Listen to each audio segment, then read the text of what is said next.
Hello guys, good day. This is Anna of Reinforcement Club, your fellow positive reinforcer. Today we're going to talk about changing behavior. Why your brain fights you every time you try to make a change.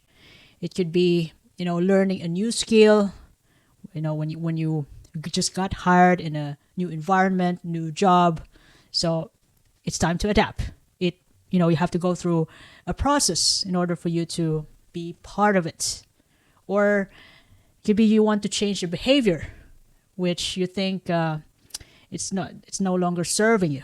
Like for example, you want to revise your diet because you keep eating takeaways. Now this time you decided to be healthy. You want to be mindful, the things that you put in your mouth, into your tummy. So you want to eat healthy food. It's just one day that you decided to be that kind of person, to be a healthy person, because you're already disgusted about your old behavior. And to some stories of some people, substance abuse. Why it's hard to change. Our brain prioritizes survival, not self-improvement. So no matter even, how bad it is for you, once you already get used to it, it's still hard to take it away from you.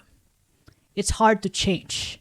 Brain avoids danger and conserves energy, and you're comfortable doing it over and over again, even if even if it doesn't serve you anymore, or it's bad for you. Change means risky, even if it's good for you, because it is you got used to what is known and familiar to you. So by the time you started a new job in a new department, you have to get along with people. You have to you have to practice on how the way people do your job in that particular company. It's a new environment, new adjustment. Or let's just say you decided to be healthy. As I've mentioned earlier, you want to eat healthy and you want to go to the gym regularly.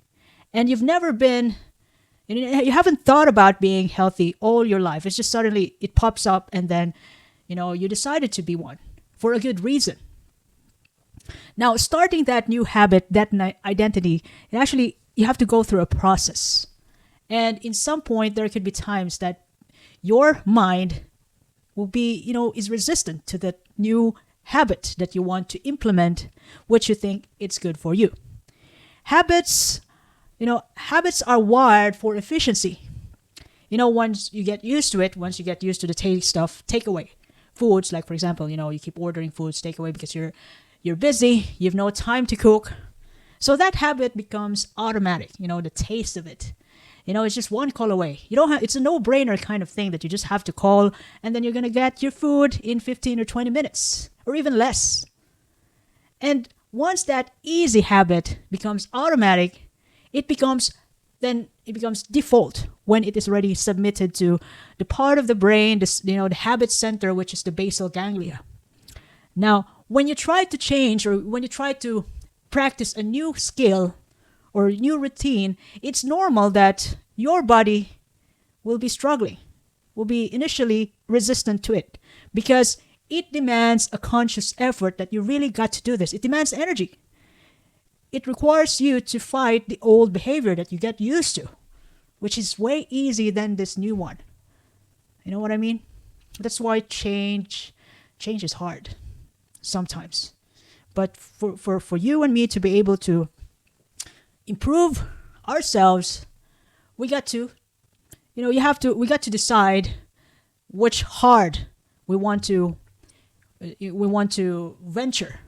It's hard to be not healthy, and it's hard to be healthy. It's the same story, but different outcome. The other one could be, make your life detrimental, and the other option could prolong your life. And dopamine drives your cravings. Comfort, distractions, pleasure. You're addicted. You're a workaholic or alcoholic. Even as I mentioned earlier, even if it's bad for you, once you get used to it and you're hooked to that kind of dopamine, your brain remembers that rush that you'll be looking for a drink, or let's just say smoke. You got used to smoking. You'll be looking for a cigarette every time you get stressed, every time you're having a good day. the rush of it, you can't control. You have to look for it. Because that rush triggers the cravings, pushing you to repeat that behavior, even the old behavior, over and over again, even if it's bad for you. Another thing is that psychologically, our identity reinforces our habits. Our self-image, like, for example, I tell myself, I am bad. I'm a bad in exercising. I'm a procrastinator. I cancel my plans the last minute. I am that kind of person. It's not good. It's not good all the time. Well, it can be good for you sometimes when you want to wean yourself technologically, when you have priorities. It's all right to say no. But being a procrastinator, think about it. What could you get out from it in the long run? So, or even the positive ones. You can tell to yourself, I'm a healthy person. I am mindful to what I eat, and I do exercise regularly. So you attach an identity to yourself. Or you could even say, I'm a smoker. I'm a chain smoker. I smoke all the time, and I can't live without it. So, yeah, it then gonna end up that you are indeed a smoker. Your brain fights to maintain that consistency, that habit that you think you are. And like, for example, if you want to stop smoking, you have to rewire your brain again into, I am that person who never smoke. Who stopped smoking, or it's way better to, I am that kind of person who stopped smoking, and I will never smoke again, ever. And to practice that, it takes a while for you to fight. You'll be struggling to fight the old habits, the cravings, the rush. When you're stressed, that you're gonna find you have the kind of feeling that you're looking for that cigarette, that you'll be trembling. You'll be excited to look for that cigarette wherever it is, but you have decided to stop. So you find a way. You can find a way to get a replacement. Eat some gum. Other people, they put some nicotine. The thing that they put on the gum. So you can find replacement out from that habit. Because you have decided not to smoke anymore, and that takes time. Your brain takes time to get a rewire, to rewire itself, to rewire that new habit, that new routine, erase the old one. And sometimes you have to fight. You have to fight the old one, because in some point, stress strengthens the old patterns. The way when we're under pressure, and like, we're depressed, we're not having a good day. We got into a fight or conflict that hasn't been resolved. Our brain defaults to the familiar pathways, that it's easier, to look for that comfort, that old comfort zone that we got used to. But then it confuses us in some point, because, like, for example, smoking, we decided to stop smoking, and it's a hell of a fight. But you got to face it. Nobody will ever face that fight for you, just you. Old habits relapse when you're tired, anxious, or overwhelmed.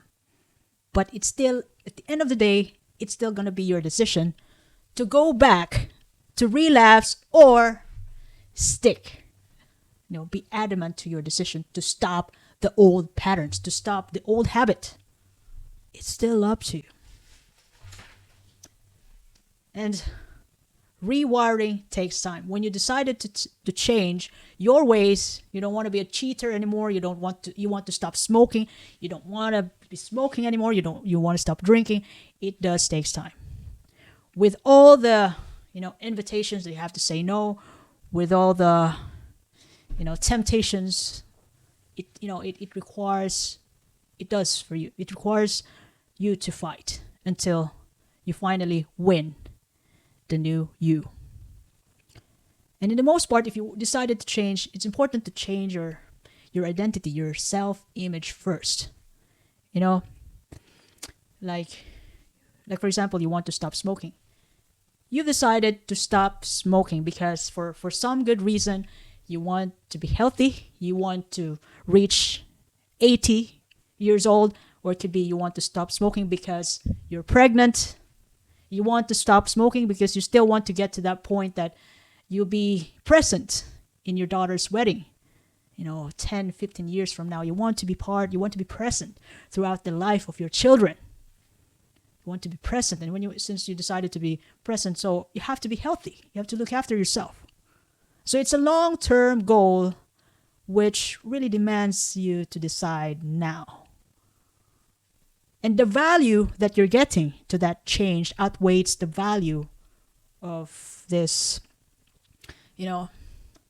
this reward that you can get from smoking. This or the instant reward. The value that you get from the long term outweighs the value of what you can get from alcohol, smoking, bad diets, sedentary lifestyle. If you want something long term, you got to decide to change as soon as now.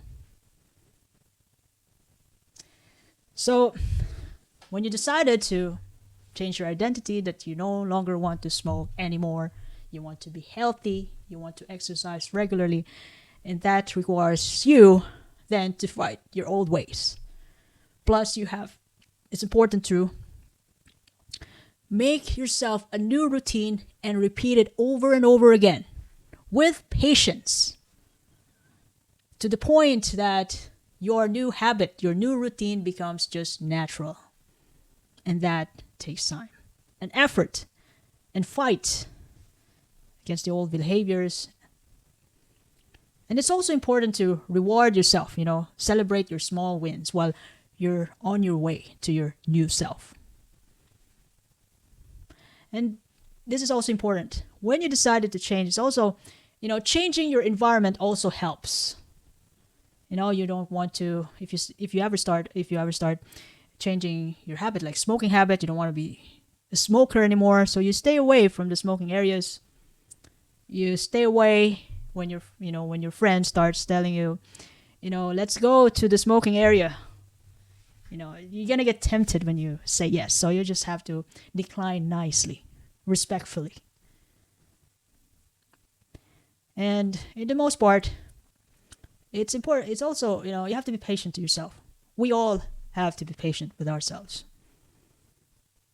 To the point that, we could finally get what we want. Our goals, no matter what it is, it requires consistency, persistence, and patience. Even changing our own lives. So don't be hard on yourself. I hope I shared something valuable today, though. If you ever love this episode, you can follow me in YouTube, Facebook, Spotify, Apple Podcasts, Amazon Music, even in X. You can even share this to your family and friends. I do appreciate your time, listening to me somehow. And have a good day.